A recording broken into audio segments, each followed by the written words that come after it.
So these are schistocytes.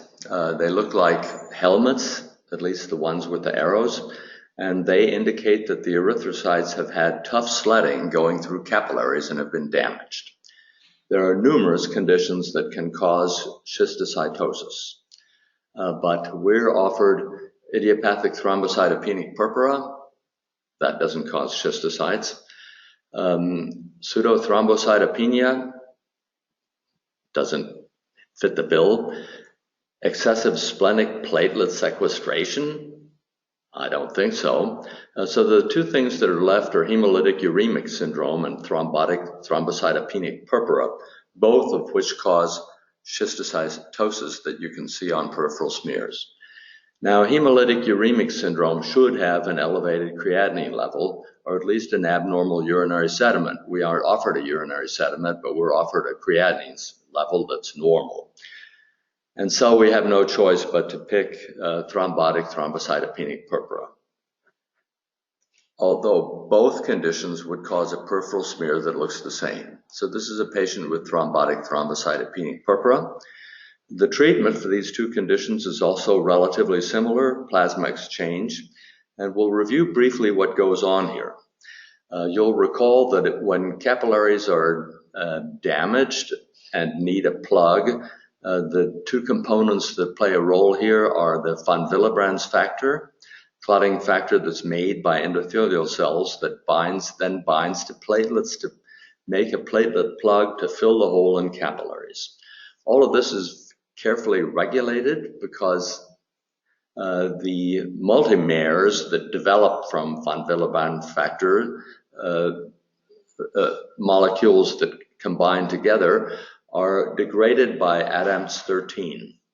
And so normal hemostasis is shown here. We see a few platelets and a few molecules of von Willebrand's factor, and the excess is cleaved by this cleavage enzyme, ADAMTS13. Now, if ADAMTS13 is deficient, then increased numbers of multimers and platelets are formed in capillaries basically throughout the body, and these structures result in damage to erythrocytes, but in thrombotic thrombocytopenic purpura, renal function is usually preserved, and instead the people have central nervous system manifestations. What's going on here?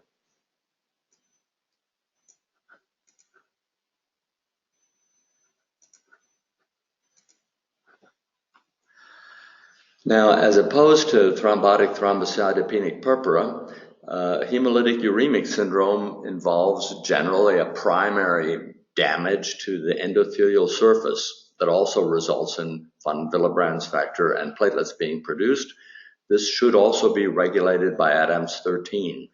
But in the case of Shiga toxin injury, for instance, ADAMTS13 is overwhelmed. And this condition classically and typically involves the kidneys, although other capillaries in the body are also involved, resulting in elevated creatinine levels, renal failure, etc.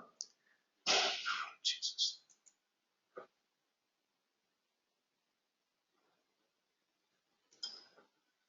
I don't know what's going on here today. So actually this is a spectrum of insults, and we can have a predominant picture of hemolytic uremic syndrome as opposed to a predominant picture of thrombotic thrombocytopenic purpura. Both diseases involve the same components. And I wanted to draw your attention to a paper that we saw in the New England Journal recently showing a novel treatment for acquired thrombotic thrombocytopenic purpura.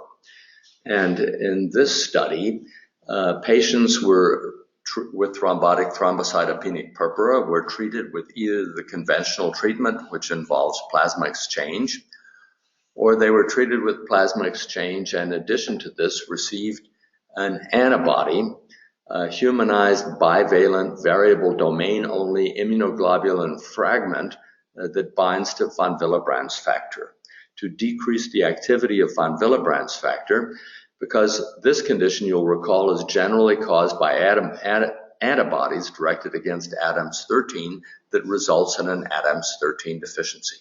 And you'll recall in this study that reversion to normal was better in the antibody group compared to the placebo group. This graph isn't particularly impressive, but the data were relatively impressive, indicating that this antibody would be a novel treatment for thrombotic thrombocytopenic purpura and would decrease the number of plasma exchange treatments that are involved and also lead to better outcomes. And you'll also recall the episode of Shiga toxin epidemic that we had here in Germany in July, May, June, and July of 2011.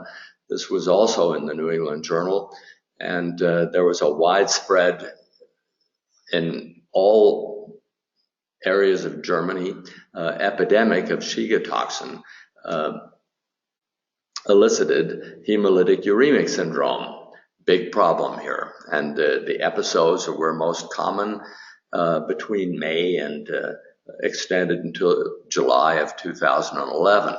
Now, these patients, as opposed to thrombotic thrombocytopenic purpura patients, invariably have an increase in serum creatinine, although both groups also show evidence of hemolysis, as indicated by elevated LDH levels shown here.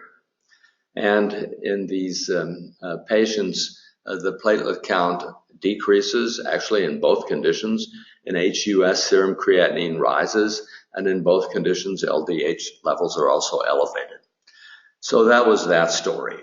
Now, hemolytic uremic syndrome can be caused by other factors aside from Shiga toxin, and we call that atypical HUS, and genetic defects in complement components and also defects in ADAMS13 can develop. And there's an antibody against activated C5 called eculizumab that's used to treat hemolytic uremic syndrome in these kinds of patients.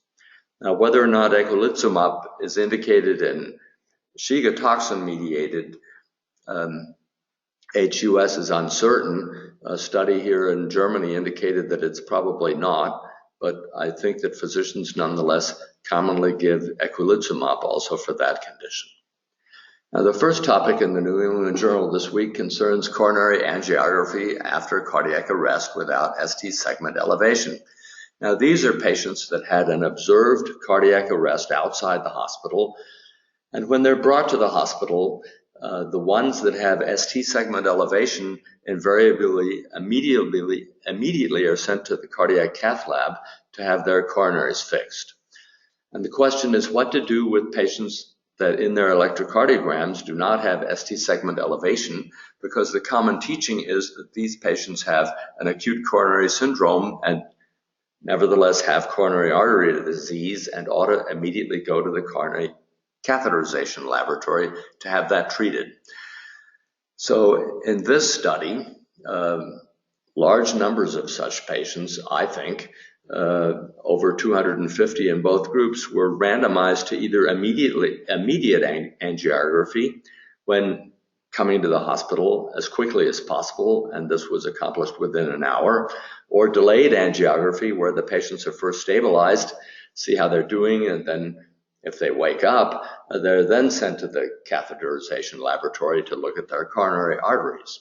And if we look at these patients, they were indeed in coma. A normal Glasgow coma scale value would be 13, depending upon how you count, and patients in both groups had a Glasgow coma scale level of 3, so they were indeed comatose.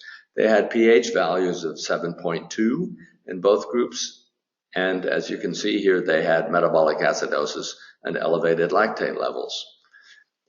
I was interested in the fact that these patients didn't really have an elevation in troponin T, but nevertheless, they were sent to the coronary catheterization laboratory either immediately or late. And what we see here, but with the presumption that their problem was caused by coronary artery disease. And what we see here is that 35% of these patients had normal coronary arteries. Now, why they had an event resulting in cardiac arrest on the street, I don't know. but apparently atherosclerotic coronary arteries were not responsible for 35% of them. Then the mean age of these patients, and most of them were men, age 65, indicates that they should probably have coronary artery disease, or some of them should, and indeed they did. Some patients had one vessel, some had two vessels, some had three vessel disease, but only a very small fraction actually had an acute unstable lesion, and they were treated accordingly. Now, clinical outcomes, you probably can't digest this complicated table quickly enough, but there were various things that were studied here, including neurological outcomes and serum enzymes and renal function and time to hypothermia. Most of these patients are generally treated with so-called therapeutic hypothermia. And actually the time to hypothermia was no different in the two groups, even though one group went to the cath lab before they went to the ICU. But at any rate, there was absolutely no difference in outcomes. And the result could be the relatively small number of patients that actually had unstable coronary artery disease. And perhaps if the investigators had picked out only those patients with elevated troponin T levels, the results might have been different, and nobody knows. Now, the next topic in the New England Journal is Alzheimer's disease. And you'll recall that Alzheimer's disease, none of us want it, involves the conversion of beta amyloid to amyloid plaques in the central nervous system. And this process has been studied in great detail, but it involves a number of steps that could potentially be inhibited to avoid the development of amyloid plaques in the central nervous system. Now, beta amyloid precursor protein is cleaved by an enzyme called BACE, and BACE1 is a secretase that's involved in this cleavage process. In addition to that, there are various other sites, oligomers, protofilaments, etc., that have already been addressed with antibodies to try to block the formation of plaque. And these studies have been unfortunately unsuccessful. So great hope rests on the inhibition of BACE to avoid the progression of Alzheimer's disease. Now, the BACE inhibitors have already been tried in patients with established Alzheimer's disease, and these studies were negative. So investigators reasoned if we treat patients that have a great risk for Alzheimer's disease before they really get demented, maybe we can avoid the development of dementia. And that was studied here. So prodromal Alzheimer's disease offers an opportunity to test the effects of drugs. So basically, beta site amyloid precursor protein cleaving enzyme BACE was treated with an inhibitor called verubicestat, and this process was compared to placebo in these patients. Fairly large number of patients with prodromal Alzheimer's disease in both groups, almost 500 patients in both groups. These are patients, they were generally white, but Asian patients and black patients were also included. Various countries were included. And if we look at the randomization sequel, these groups seem similar. And we look at two different concentrations of verubicestat, a 12 milligram group and a 40 milligram group compared to placebo. And basically, the primary outcome rests on a change in a Clinical Dementia Rating Scale, and there were various secondary outcomes that were also tested.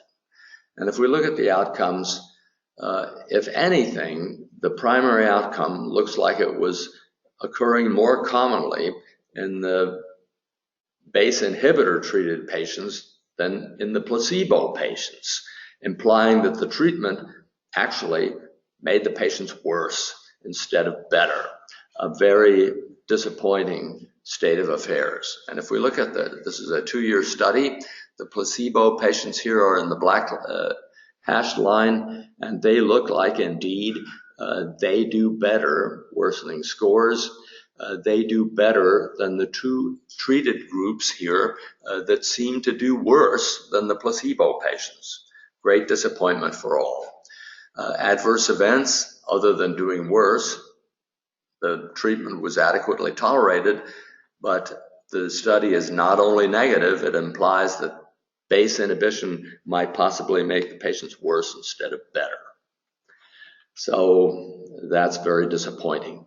And in the New England Journal, there's a second study briefly reported that was discontinued, and this is a different compound to inhibit BACE1, but in this study also, the treated groups seem to do worse than the placebo group.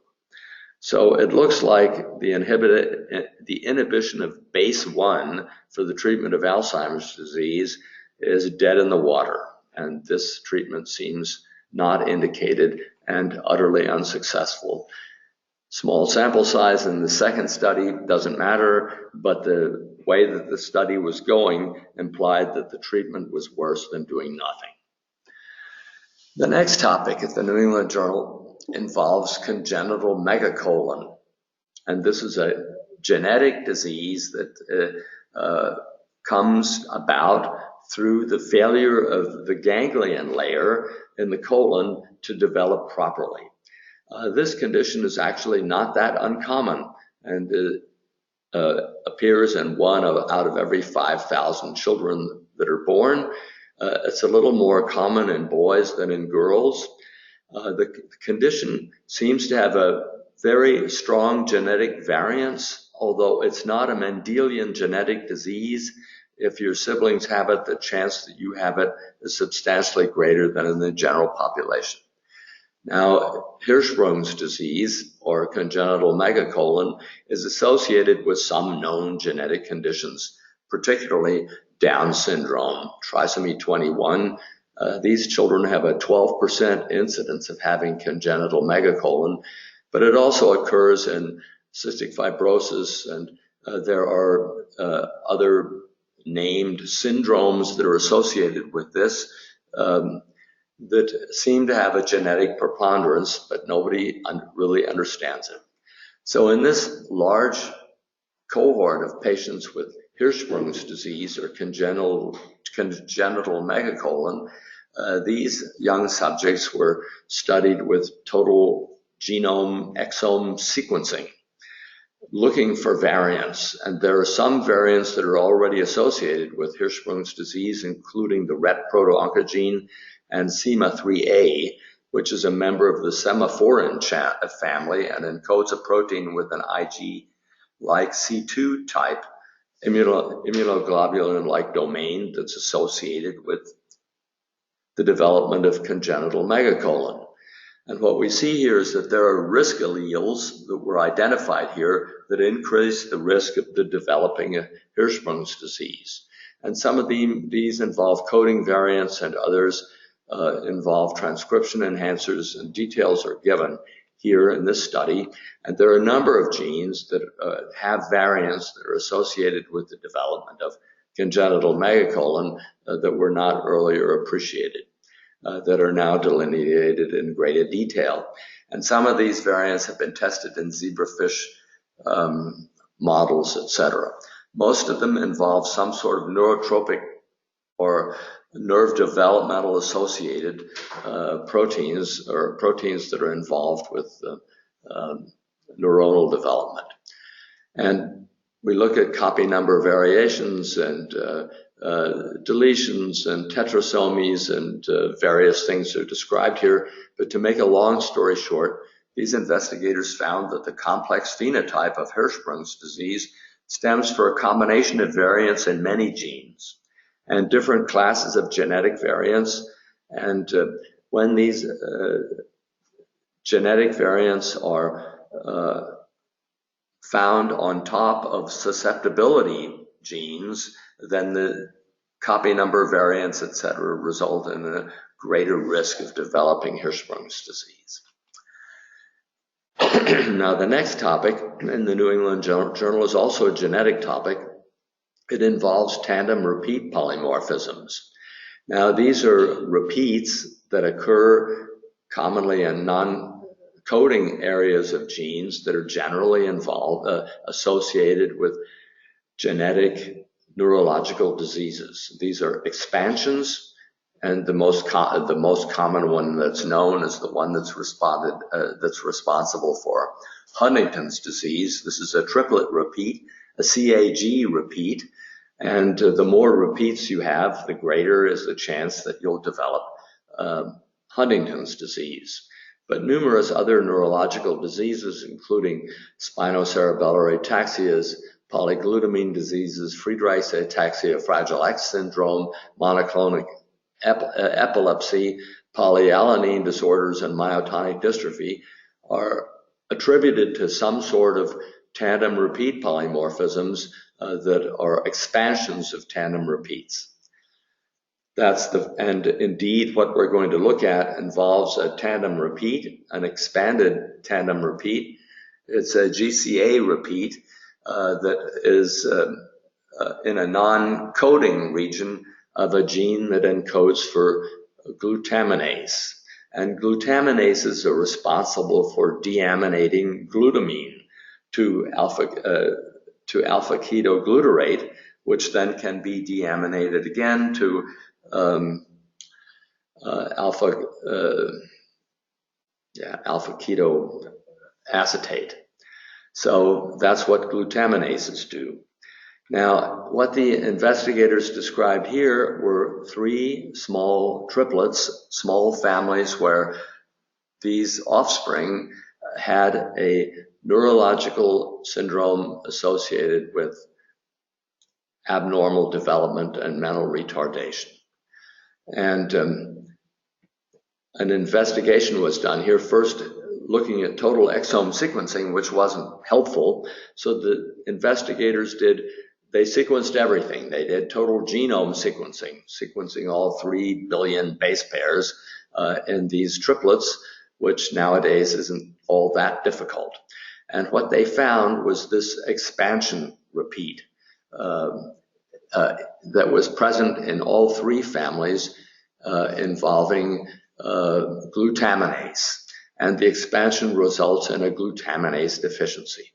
So if we look at that, polymerase chain reaction amplification of the 5' region found the GCA repeat, and they verified this also by Sanger sequencing, and that was present in each of these families.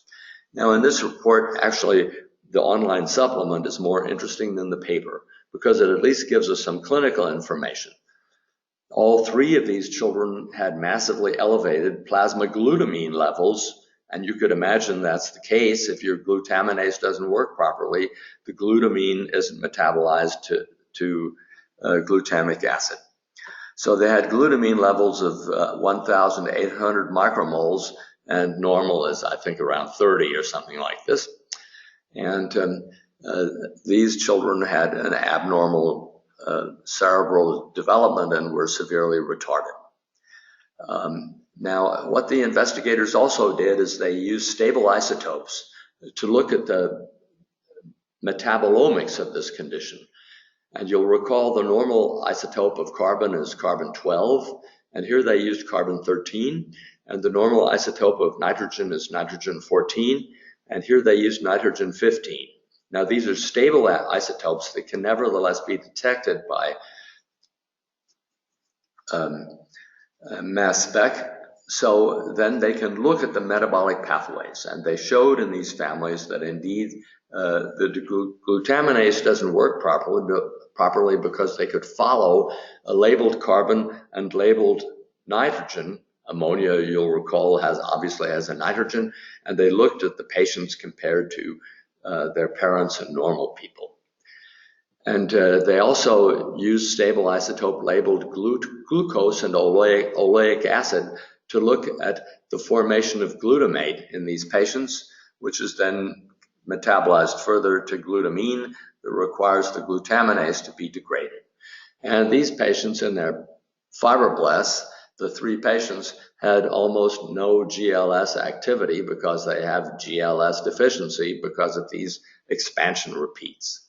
And they looked at the RNA level and enzyme level, how well the enzymes worked, and obviously there was an impairment here. Then they also looked how this works. And the patients that have this expansion, for reasons that I don't quite understand, their methylation of so-called CpG residues or CpG islands was altered, which basically shuts the gene off. And that was also shown in this study. Histone deacetylases are involved here, and histone acetylation and methylation, and these steps were abnormal in the 3 patients compared to controls. Then they knocked out glutaminase in zebrafish, which looks like a bad idea, because if you do that, the zebrafish don't develop here, and they develop some analogous condition to what the patients had. So this is basically a description of a new disease. If you look in Wikipedia, you won't find it. So you can read about it in the New England Journal. It's not exactly of epidemic proportions. There are only 3 patients in the world that, to my knowledge, that are described of having this GCA repeat. But I guess it's no real surprise, because numerous genetic neurological diseases are associated with tandem repeat variations. Now, the review in the New England Journal involves obstructive sleep apnea, which is almost an epidemic condition in overweight adults. And we learn of a 58-year-old woman who, despite sleeping 7 to 8 hours nightly, wakes up unrefreshed, and her husband is annoyed because she snores all night long and she has to get up at night to pee, and she's falling asleep at the wheel of her car, and she has a body mass index of 35 and has type 2 diabetes mellitus. And how would you evaluate and treat this patient? That's what you ask. And so the review is on obstructive sleep apnea. It's common. Home testing can be done, but probably your insurance company may require that you spend an evening in a sleep laboratory before they'll pay for this. The treatment of choice is continuous positive airway pressure, but this requires a device. The device also makes a lot of noise, probably worse than snoring. It's tolerated relatively poorly, and the number of patients that are still doing this after a year, although it is quite effective, is not that great. So there are problems with this treatment. And the cause, it's associated with obesity and having a fat neck, but basically the airway is blocked because of the tongue and other tissues dropping down to result in this periodic apnea pattern. And these people snore, and then they suddenly have an episode of apnea, and it can last a number of seconds until basically this is sort of Cheyne-Stokes pattern of breathing in obese persons, not associated with heart failure. So there's loud or irregular snoring, daytime sleepiness, nocturia, choking and gasping in sleep, a dry mouth, morning headaches, body mass index greater than 30, although sometimes the condition also occurs in normal weight patients, but increased neck circumference more than 40 centimeters is commonly seen. So in the review, they give you an algorithm that you can use how to test these patients and how they ought to be treated. And what the review focuses on the CPAP treatment. What annoyed me a little bit is that in this patient with type 2 diabetes and sleep apnea, perhaps she should have a gastric bypass operation. And this has also been looked at in systematic reviews as being an effective treatment for sleep apnea, but is not mentioned by this author. The next review in the New England Journal is hepatocellular carcinoma, or liver cancer, which is becoming more and more common across the world.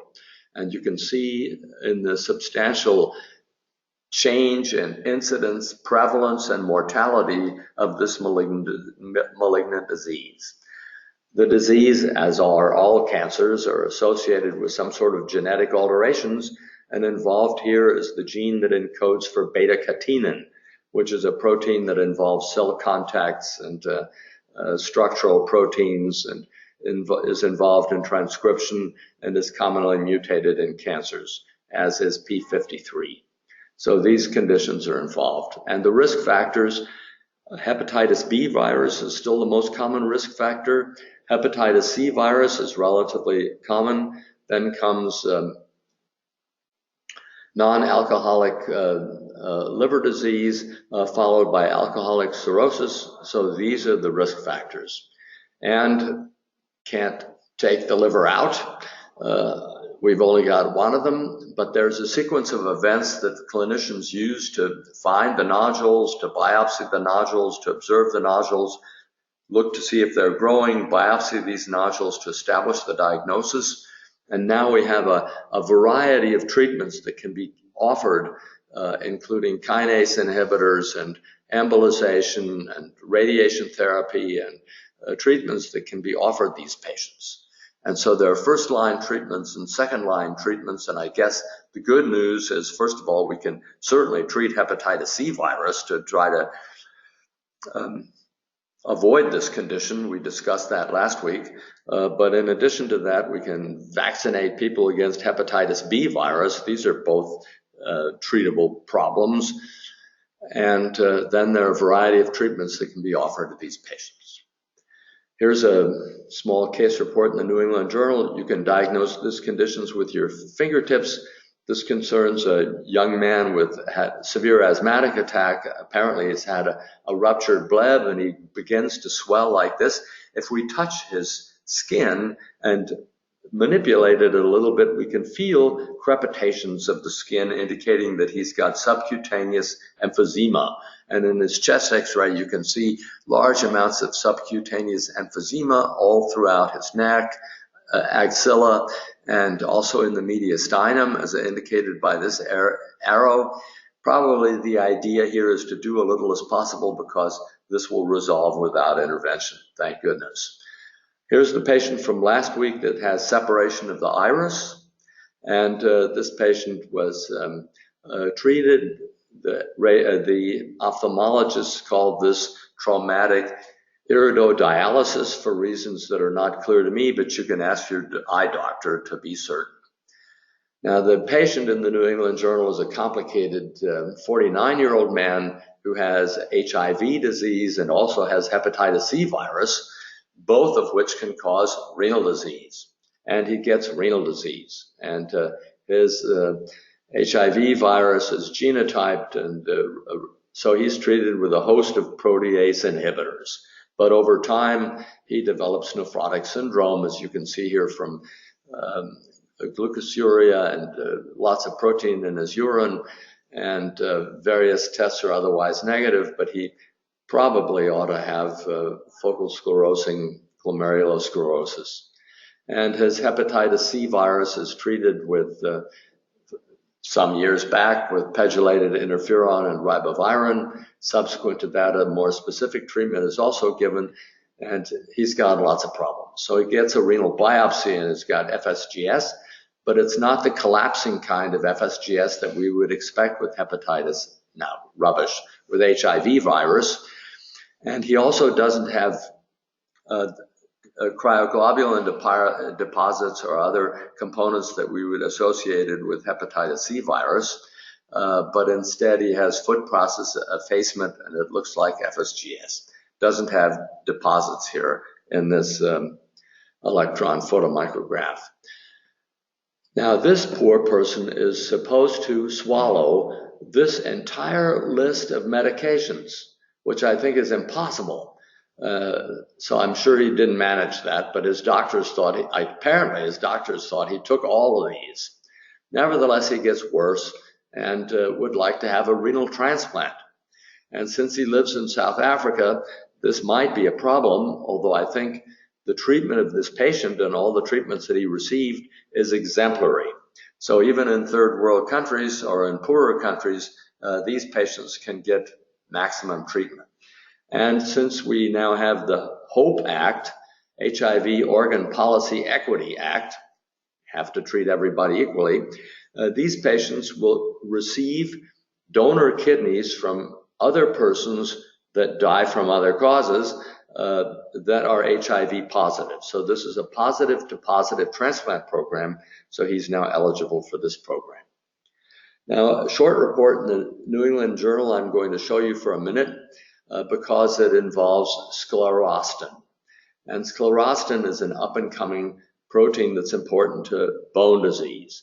But basically, the little report here involves irisin, which is encoded by FNDC5 gene. This is a transmembrane protein fibronectin type 3 domain that can be cleaved and has a circulating element. And what's shown in this study is that irisin regulates the contact between fibronectin and this integrin that's shown here, which results in the release of sclerostin. And sclerostin results in bone reabsorption. And I show you this merely because sclerostin is the next hot target for osteoporosis. So if we knock out this FNDC5 gene, then irisin isn't made anymore, sclerostin isn't made either, and there's no bone reabsorption. Now, this process also results in the production of brown adipose tissue that we'll go into another time. I was also interested in this report. It concerns a 70-year-old man that ran the marathon in under 3 hours, which is pretty good. I'm sure you want to know this. My best time for the marathon was 3:09, which wasn't bad when I was 38. But this man ran 2:54 at age 70. So he was looked at by some friends of mine, and that's why I'm showing this short report. They put him on the treadmill, and they measured his maximum oxygen consumption, which was not bad for a guy that's 70 years old, but it was 46.9 milliliter per kilogram body weight, which is good for a 70-year-old, but it's not so great. Bicycle racers reach close to 100. But what's remarkable is that he reaches this maximum oxygen consumption, then this stays flat, so that we can calculate his running economy. And you can look how fast he's going. He's running between 12 and 15 kilometers an hour. And you have to run about 14.5 kilometers an hour to break 3 hours in the marathon. So his running economy is phenomenal. And he stays flat throughout this entire level. Now, I can manage to run about 9, perhaps maximum 10 kilometers per hour. But this old guy runs 14.5. And he can do this for 3 hours. And his lactate level, he can do this while maintaining a lactate level of 7, which is remarkable. So the data from this old man suggests that he maintains a remarkably high percentage of his maximum oxygen uptake for 3 hours, which enables him to run a marathon in 2:54. So we might think that perhaps these two people here should change places, and we should put the old guy on the bike and have the young guy looking at the numbers. The first topic in the Lancet involves chronic open-angle glaucoma, which is generally treated with pilocarpine or beta blocker eye drops, which are tedious because you have to give them 5 times a day, and they're not cheap either. There is a laser treatment for this condition, which involves lasing the trabecular meshwork, which makes it a little more porous so that glaucoma is avoided. And this can be done as an office procedure. And in this first study, we compare the laser treatment to the eye drops in a fairly large numbers of patients. And this is important because this is a chronic disease with poor outcome that can result in blindness. And here are the patients, and they're randomized to laser treatment or eye drops, and then they're followed for long periods of time. Now, these are older patients, and they take other medications, and the randomization indicates that all these other chronic conditions were distributed equally in the two groups. And what we see here is that the laser treatment is surely no worse than eye drops. As a matter of fact, the laser treatment is, if anything, a little better than the eye drops. And we also see that the compliance and the number of clinic visits and a bunch of things are better for the laser treatment than the eye drops.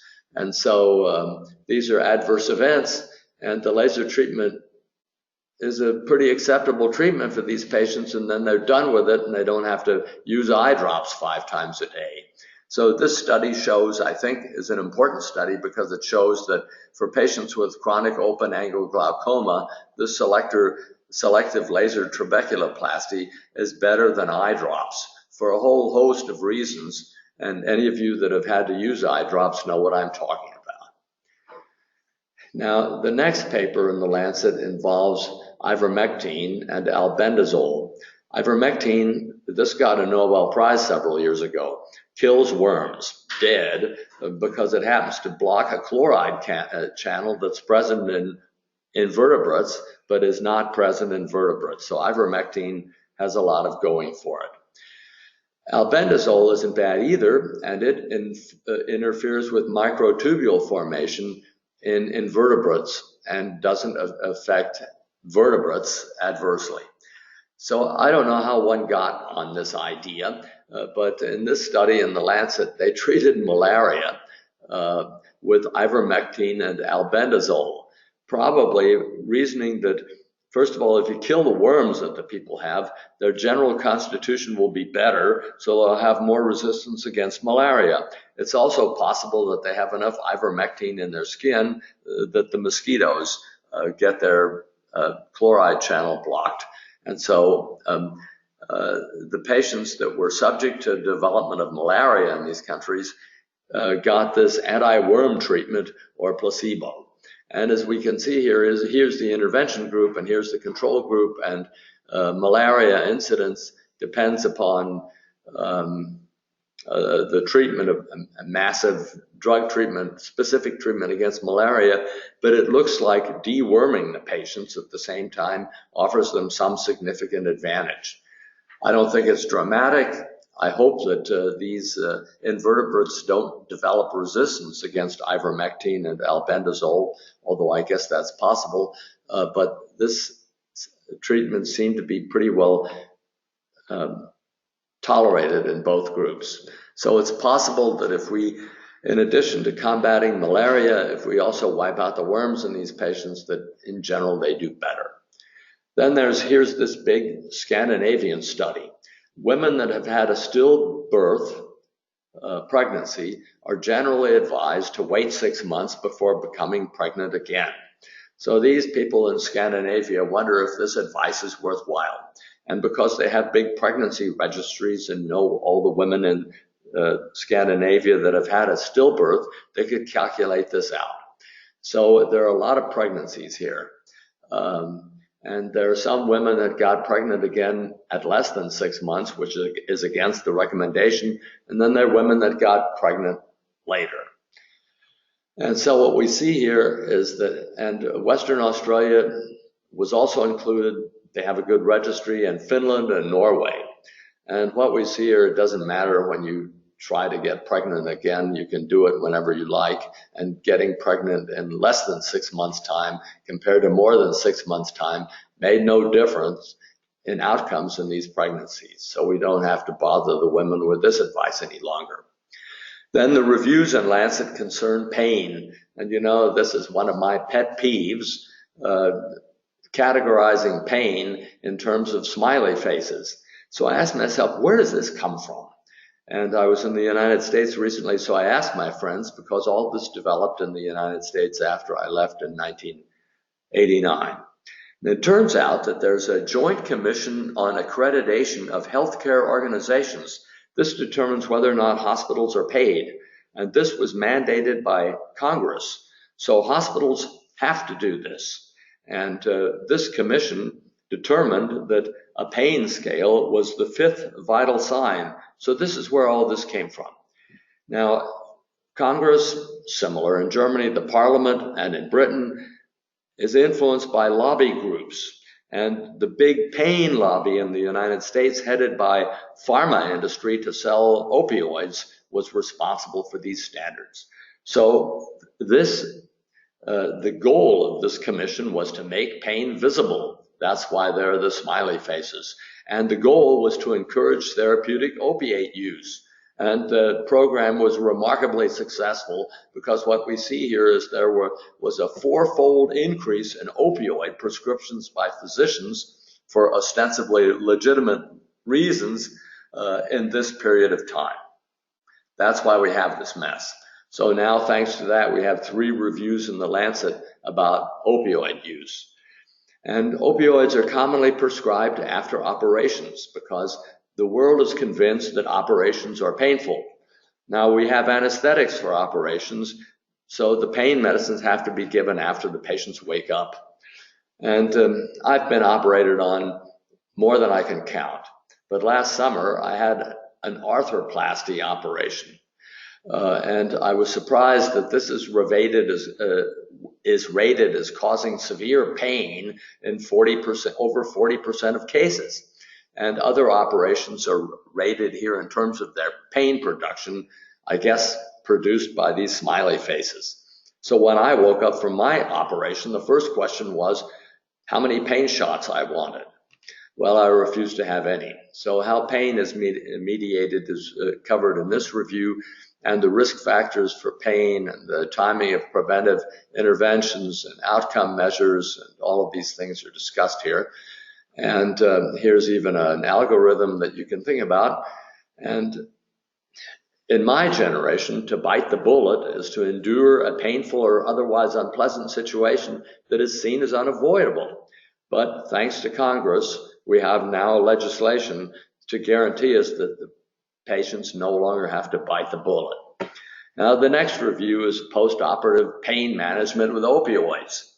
And as we can see here in the United States, and this is 2004 to 2012, the administration of opioids for carpal tunnel syndrome, laparoscopic cystectomy, cholecystectomy, hernia, this stuff is given in massive amounts for any operation that you can think of, tendency increasing. Patient risk factors are listed here.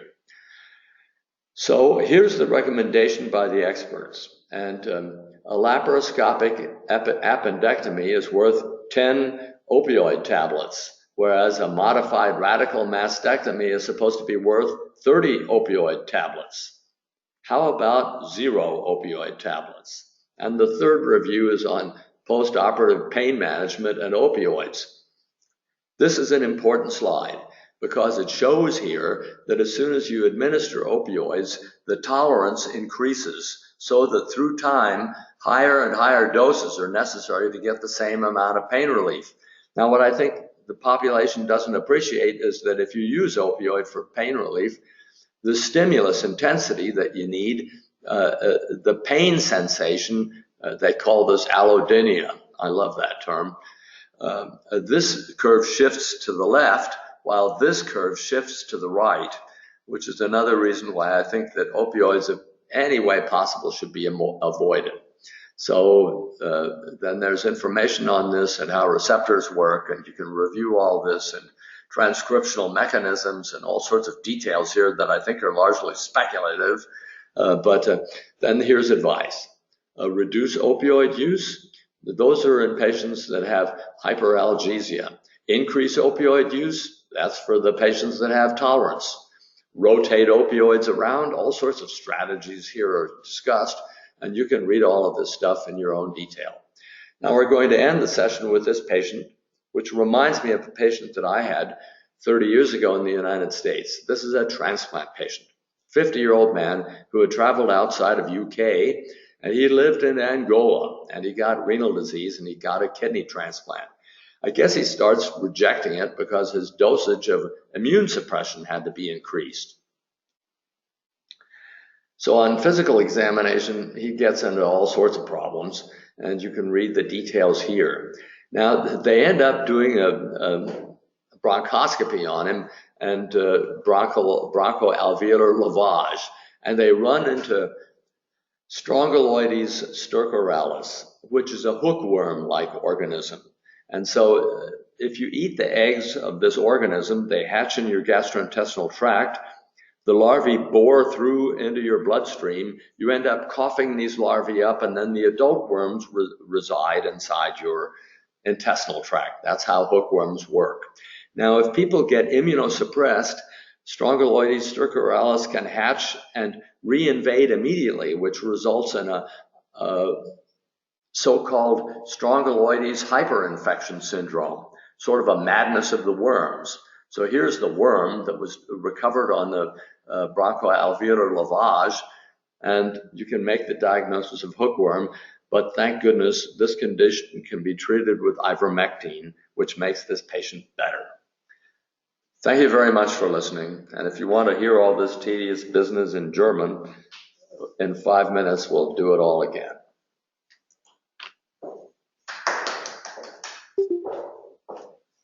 Sie war Montag auch keiner da?